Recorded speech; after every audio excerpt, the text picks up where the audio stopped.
Good evening, everybody. Thank you, of course, to the 21st Gautang Lao for this recognition. I want to thank, of course, ABS-CBN and Dreamscape Entertainment, especially Sir Leon Renal, who I believe is watching us from above, who really vouched for me to be able to have the privilege of portraying Sylvia Lualhati.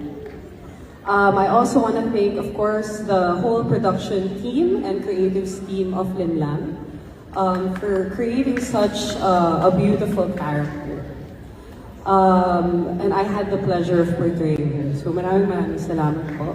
I want to thank, of course, the whole cast for welcoming me with such generosity and kindness.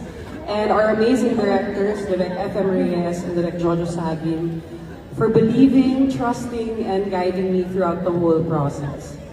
This moment is truly special for me, and even more special because I get to share this moment with the person that I look up to the most, my mother, James de Belen.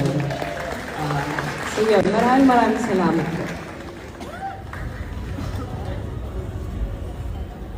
First, I'd like to say thank you to Gautang Lao for always appreciating the work that I do and for this recognition.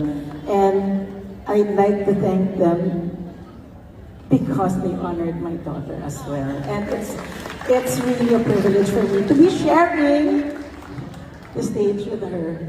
Diba?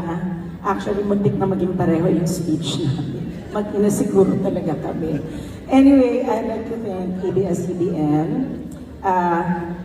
the late Leo and Renal, Dreamscape, for always taking me under their wing. I'd like to thank our directors, Direk Onat Diaz, Direk Andoy Ranay, Direk RVO, Raymond V. Ocampo. I would like to share this award with all my co-actors because I couldn't have done it without all of them. This was an ensemble, and it is important for me to have them as well. Magandang gabi po at maraming salamat.